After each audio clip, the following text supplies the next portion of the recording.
평안하십니까? 송재호입니다. 여러분, 이런 경험 한 번쯤 있을 텐데요. 아무리 시끄러운 곳에 있다 하더라도 내가 듣고 싶은 소리는 또렷하게 들리는 것. 또 수많은 사람들이 오고 가는 거리에 있더라도 내가 보고 싶어하는 사람은 저 멀리서도 또렷이 보이는 그런 경험 말입니다. 그것은 아마 집중력 때문일 것입니다.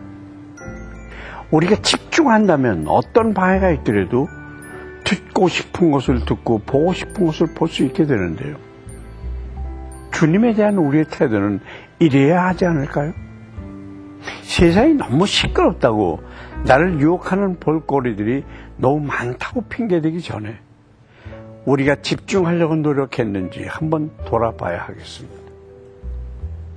오늘도 우리에게 어떤 은혜를 주실지 귀를 쫑긋 세우고 집중하면서 말씀 함께 듣겠습니다.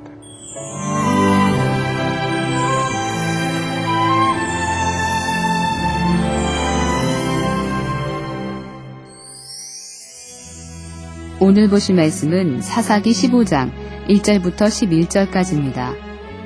얼마 후 밀 거둘 때에 삼손이 염소 새끼를 가지고 그의 아내에게로 찾아가서 이르되 내가 방에 들어가 내 아내를 보고자 하노라 하니 장인이 들어오지 못하게 하고 이르되 내가 그를 심히 미워하는 줄 알고 그를 내 친구에게 주었노라.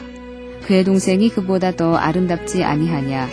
정하노니 너는 그를 대신하여 동생을 아내로 맞이하라 하니 삼손이 그들에게 이르되 이번은 내가 블레셋 사람들을 해할지라도 그들에게 대하여 내게 허물이 없을 것이니라 하고 삼손이 가서 여우 300마리를 붙들어서 그 꼬리와 꼬리를 메고 회를 가지고 그 두 꼬리 사이에 한 회를 달고 회에 불을 붙이고 그것을 블레셋 사람들의 곡식밭으로 몰아들여서 곡식단과 아직 배지 아니한 곡식과 포도원과 감람나무들을 사른지라.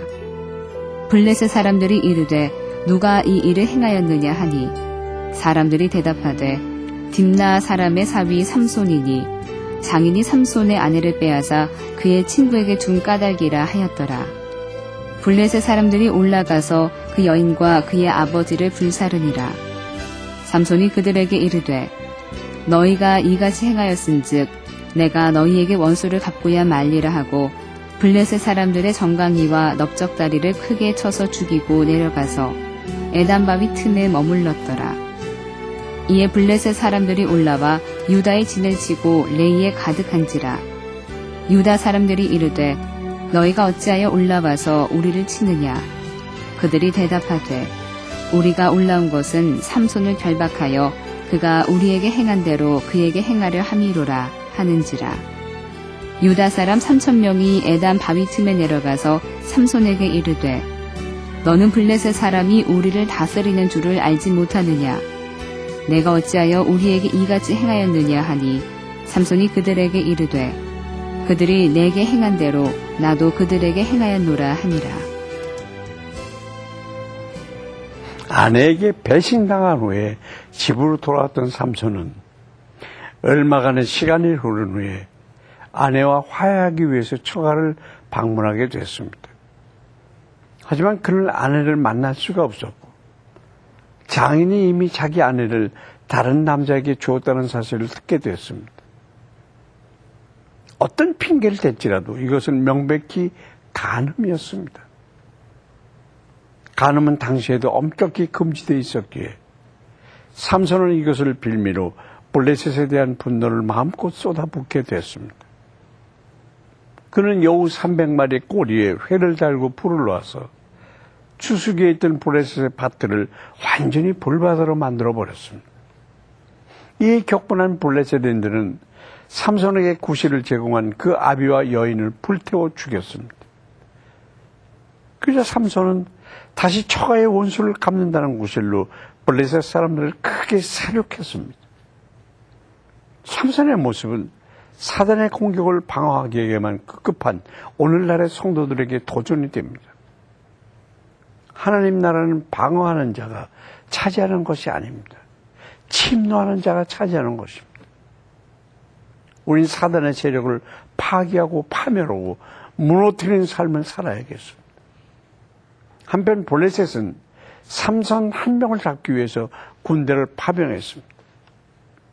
그러자 블레셋의 지배를 받던 유다 사람들은 크게 두려워했고 삼손을 그들에게 넘겨주기 위해서 3,000명을 삼손이 은신해 있는 곳으로 보냈습니다.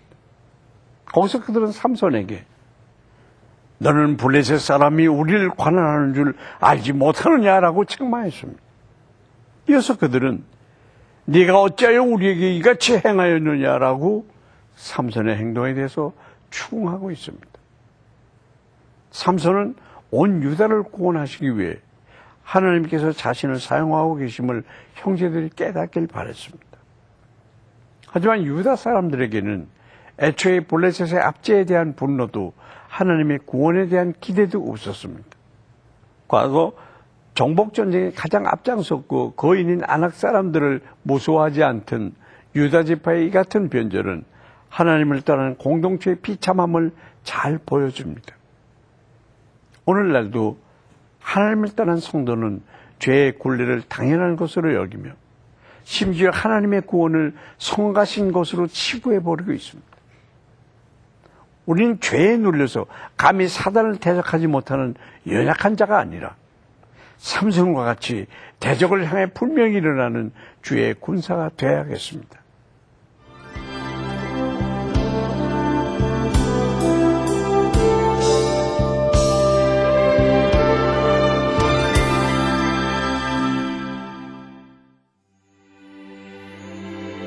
우리의 힘과 방패가 되시는 하나님 아버지, 오늘도 말씀을 통해서 깨닫게 하시고 도전하게 하심을 감사드립니다. 수시로 찾아오는 삶의 문제와 사단의 방해 앞에서 움츠러있지만 말고 적극적으로 문제를 헤쳐나갈 수 있도록 인도하여 주시옵소서. 또한 그러한 담대함과 용기를 허락하여 주시길 원합니다. 예수 그리스도의 이름으로 기도합니다. 아멘.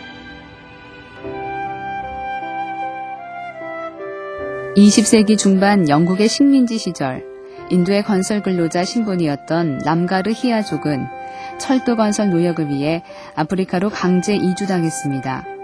고대 노역이 끝난 후 대부분의 람가르 히아족은 영국과 미국으로 이주했고 현재 인도에 남아있는 인구는 5,700명에 지나지 않습니다.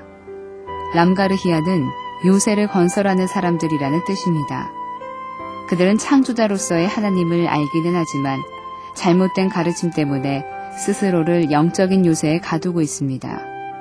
람가르 히아 시크교도들에게 선교사를 보내주셔서 복음이 전해지도록 기도합시다.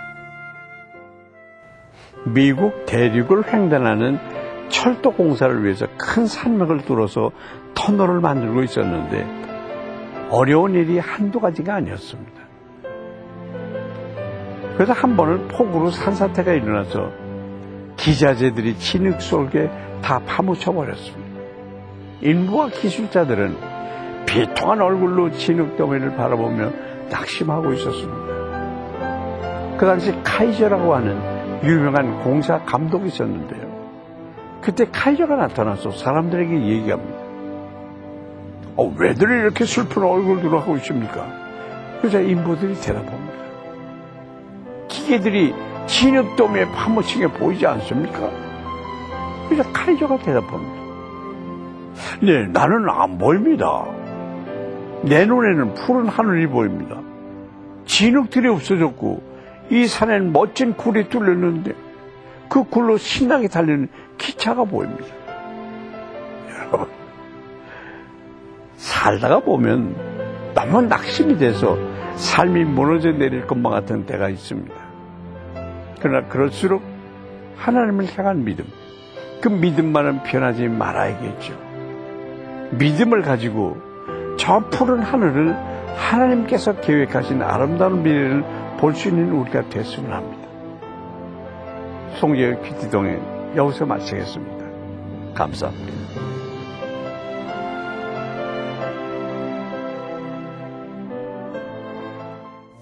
이 프로그램에는 GTM에서 큐티 교재 GT를, 책으로 만나는 성지 순례 답사기 바이블 루트를, 수아영에서 기초 화장품을 협찬해 주셨습니다.